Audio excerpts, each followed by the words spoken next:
Muy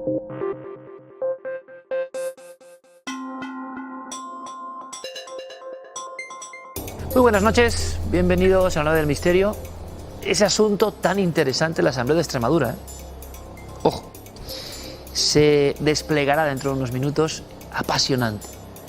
Pero ustedes han visto el rebote comunicacional en todos los medios en estos días de nuevos hallazgos en el espacio que ya casi saben de memoria, ¿no? El agujero negro, la imagen. Hay otros que han pasado quizá más desapercibidos, no en el ámbito académico, que me parecen apasionantes, interesantísimos y alucinantes. Porque tienen que ver con una señal que para todos los que anhelamos, ¿no? Que no estemos solos en este mundo sideral, en la inmensidad del espacio, pues siempre fue como un símbolo.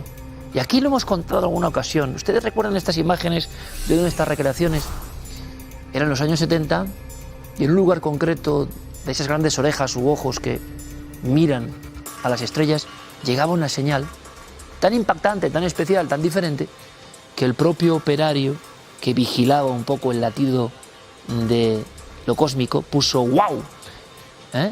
Y quedó para siempre dentro de las historias de la astronomía, de la investigación sobre la posible existencia de exobiología, de como la señal wow. Ese fue su propio título. Durante mucho tiempo se analizó, hubo evidentemente polémicas de un lado o de otro, y siempre fue quedando, a pesar del avance tecnológico actual, como la más rara señal de todos los tiempos. Muchos pensaban que era realmente ¡fum!, una especie de zumbido, me van a entender, quizá de otra inteligencia, que lo recibimos en aquel momento y que, bueno, no se ha desentrañado mucho más.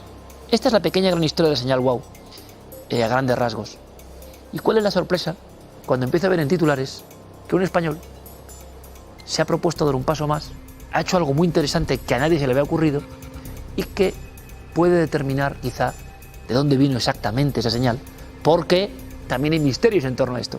Y ese español, ese divulgador científico, ese amante de la astronomía, es nuestro amigo Alberto Caballero, que está aquí con nosotros y que seguro que nos da algunos datos, bueno, por lo menos para soñar, ¿no? Esto es pura ciencia, pero por lo menos para soñar en torno a la importancia, quizá, quién sabe, siendo un poco poéticos, de aquel mensaje lanzado en aquellos años 70. Alberto, bienvenido, buenas noches. Buenas noches, muchas gracias por invitarme, un placer. Por favor, gracias a ti por prestarnos unos minutos. Hubo mucho impacto, salió en muchos medios que alguien, ¡pling!, se le encendió la bombilla. ¿Por qué te pones a hacer esto de repente? ¿Cuál es el sentido de analizar una señal que en el fondo también es antigua, ¿no?, y muy polémica? Sí, correcto. Bueno, durante muchos años muchísimos observatorios han estado escaneando esa parte del cielo para ver si se repetía la señal. Pero claro, la respuesta ha sido negativa, nunca se ha repetido esa señal. Entonces, bueno, yo un poco mi investigación la he hecho con el objetivo de ver si alguna estrella parecida al Sol, para que, bueno, se busquen planetas alrededor de ella y cambiar un poco la búsqueda, de pasar de radiobúsqueda a pasar a una búsqueda óptica, que no se ha hecho hasta la fecha. ¿No se ha hecho? No, en esa región del cielo nunca. Una búsqueda óptica con el objetivo de encontrar tecnomarcadores, que serían, digamos, señales que indicarían la presencia de inteligencia extraterrestre. Sería otra forma de hacerlo. Alberto, yo lo he contado, evidentemente como periodista y muy sucintamente, pero ¿por qué para los que amáis la astronomía, por qué para los que miréis al cielo, buscáis coordenadas en busca de ese sueño colectivo de toda la humanidad, por qué es tan importante o tan anómala o tan singular la señal wow? ¿Cómo podríamos contárselo a todo el público? Sí, bueno, actualmente la señal wow se sigue considerando la señal la mejor candidata a ser producida por inteligencia extraterrestre, porque simplemente por una cuestión de duración. Es la que actualmente tiene mayor duración en la frecuencia del hidrógeno. La señal duró un total de 72 segundos, pero porque, no duró más porque el observatorio movió, se movió hacia otro lugar del cielo. O sea, ¿podría ser más larga? Seguramente hubiera sido bastante más larga. Y justo además en la frecuencia del hidrógeno, que es considerada, bueno, es el elemento más frecuente del universo, y la ciencia, bueno, la literatura en este tipo de cosas se suele decir que, bueno, que es la frecuencia que probablemente una civilización extraterrestre usaría para comunicarnos. Entonces es por eso, básicamente. No se ha repetido nunca. ¿Se ha vuelto a enfocar, digamos, las grandes antenas, orejas, al escucha del espacio a ese lugar buscando una segunda señal wow? de manera continua muchísimos observatorios. Por ejemplo, el Instituto SETI tiene un radiotelescopio, se llama ALEN, es una amalgama, un conjunto enorme de telescopios que están 24/7 escaneando el cielo en búsqueda de señales. Entonces, esa región concreta del cielo se ha escaneado durante muchísimos años en muchas frecuencias, porque claro, hay muchísimas frecuencias. Es un poco muchos buscar posibles canales de búsqueda de alguna manera. Claro, ¿no? Es buscar una aguja en un pajar, en mi opinión, porque claro, hay tantas frecuencias, es tan grande esa región del cielo, miles de estrellas, entonces claro, por eso un poco ver si podemos cambiar la búsqueda y buscar hacer una búsqueda. Nunca volvió óptica. esa señal, nunca volvió. Nunca volvió. Era una señal, sí, era una señal, de todas formas, una especie de un impulso energético, realmente no estaba modulada, no tenía un mensaje, era simplemente energía, básicamente. Que viene de un punto del cosmos que no se esperaba, desde luego. ¿Por qué pone wow ese hombre? Bueno, yo diría porque le impresionó bastante, nunca había encontrado algo parecido a ello y realmente nunca se ha vuelto a encontrar, aunque también hay mucho secretismo en torno a ello. Por ejemplo, el SETI, Instituto SETI, que es la mayor organización que se encarga de buscar vida extraterrestre, no hace pública los candidatos que tiene de señales a vida, o sea, lo mantiene en secreto. ¿Hoy todavía? Hoy todavía, todo es secreto. Hay organizaciones como Breakthrough Initiatives, que es otra que también se encarga de buscar vida, que sí que publica listas en donde se puede ver las señales que encuentran y les asignan una probabilidad en función de la probabilidad de que sea producida por inteligencia extraterrestre. Pero el Instituto SETI, por ejemplo, todo es un secretismo, entonces no sabemos si ha vuelto a recibir algo parecido. O sea que 45 años después sigue siendo el top, la número 1. Sí, correcto. Bien. Y Alberto Caballero dice, oye, vamos a subir un peldaño. Esto se ha quedado como un misterio perenne de la ciencia, la astronomía, lo sideral. ¿Y qué se te ocurre hacer para que todos lo entendamos? Sí, muy sencillo. Simplemente hay una base de datos de la Agencia Europea Espacial con muchas estrellas, con todas las estrellas prácticamente del cielo. Entonces yo simplemente busqué aquellas que tenían un tamaño, una luminosidad y una temperatura parecidas al Sol. Y que venían de esa región de donde vino la señal. Correcto, de esa región. No es un punto en concreto, sino una región con miles de estrellas. No se sabe exactamente qué parte. Y básicamente, pues encontré un par de candidatos. Una estrella muy parecida al Sol, que podríamos decir que es posiblemente un gemelo del Sol, y luego encontré otras dos que también temperatura y tamaño muy parecidos y luminosidad bastante parecida también. Entonces, podrían también posiblemente ser también gemelos del Sol. ¿Y esto por qué no lo ha hecho nadie antes? Buena pregunta. Pues en general yo diría que es que la búsqueda de vida inteligente se ha centrado específicamente en la búsqueda de radioseñales. Entonces, claro, también es cierto que la búsqueda óptica de tecnomarcadores, como te comentaba, claro, se necesita de una tecnología bastante avanzada que actualmente no tenemos. Nosotros, por ejemplo, la ciencia hoy en día puede buscar tecnomarcadores alrededor de planetas cercanos a 4 años luz, a 40, pero claro, todas estas estrellas de la región realmente están a miles de años luz. Entonces, claro, realmente a día de hoy aún no tenemos. Dentro del mapa cósmico, y como ves, pero lo digo por mí, claro, que yo soy el primer ignorante, dentro del mapa cósmico, Alberto, esto es un lugar muy distante, incomparable. ¿De qué distancia estamos hablando? Sí, correcto. Esa pregunta además es muy buena porque realmente la estrella que propuse como candidato más parecida al Sol realmente es la única de toda la región. En total yo calculo que la base de datos solo te permite ver 4.000 estrellas en esa región, pero yo calculé unas 6.300 más o menos. Realmente solo encontré una que era gemelo del Sol. Esta está a 1.800 años luz de distancia.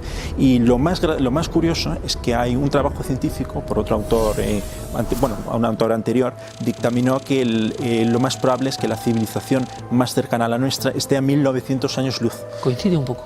Me llevé una sorpresa impresionante cuando encontré esta 1.800 y comparándolo con lo que decía el otro autor, que a 1.900 estaría la más cercana. Entonces, 100 años luz puede sonar mucho, pero claro, efectos en términos galácticos es la vuelta de la esquina. Entonces es lo más impresionante de la señal. ¿Tiene nombre esa estrella que tú localizas como posible foco emisor de la señal WOW? No, realmente no tiene un número concreto, es 2 más y una serie de números. O sea, una nomenclatura imposible. Correcto, ¿no? Imposible, no, es una estrella muy rara que de hecho nadie ha buscado planetas en ninguna parte de esas 6.300 estrellas, nadie ha buscado planetas, no se ha encontrado ningún planeta absoluto de ningún tipo. ¿Me quieres decir, Alberto, y me lo estás contando perfectamente, que en el lugar de origen, vamos a llamarle el rumbo, la dirección sideral de la señal más extraña, no se ha hecho mucho hincapié tampoco en buscar allí,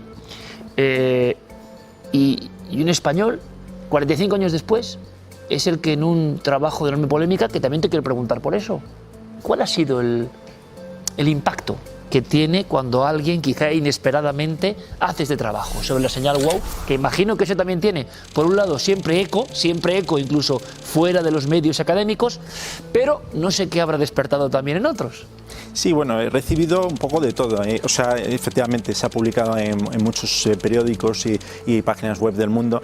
Y un poco, bueno, por un lado, por ejemplo, el otro día vi un tuit de Yuri Milner, que es un magnate ruso que es, junto con Steve Hawking, destinaron $100 billones a la búsqueda de inteligencia extraterrestre. Pues, por ejemplo, a él le pareció bien que hay un candidato a la estrella solar que a una... Se hizo eco en tu trabajo diciendo, hey, es interesante. En cambio, otros, por ejemplo, sí que lo ven un poco más, bueno, ¿por qué una estrella como el Sol y por qué no hay vida alrededor de otro tipo de estrellas? ¿Por qué esa y no otras? Entonces, un poquito bueno, pero variado. tú has buscado algo parecido a lo que ya conocemos, ¿no? Correcto, sí. Un Sol que genera las condiciones propicias para que alrededor... Claro, todo esto, si tú lo haces, Alberto, esta búsqueda tú la haces, que igual no había posibilidades, ¿no? En el año 76,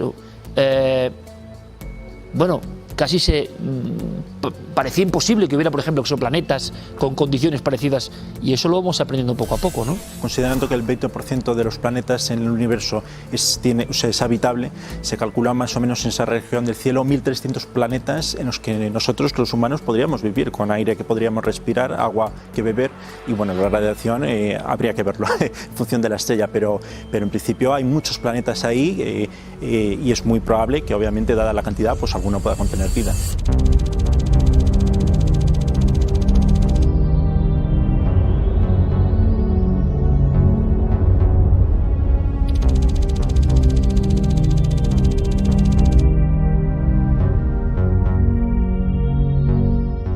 Vino de ahí la señal WOW. ¿Cómo me gustaría, ustedes también, ver a Alberto un día recibiendo algún dato y él poniendo wow o olé o eureka, ¿no? Sería maravilloso.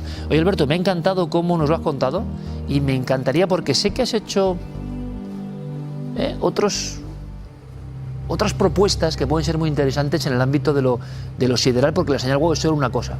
Yo te invito a que vengas a contárnoslo de esta manera tan clara, te lo agradezco muchísimo, y me encanta que un español, no alguien en el observatorio de Hawái, no alguien en Estados Unidos, con todo mi respeto, sino un español, como siempre, me imagino, más con inteligencia que con medios, que es lo que nos suele pasar, pero que pone una pica en Flandes, y hasta los grandes magnates importantes que están invirtiendo en el espacio dicen, hey, ojo con este chico.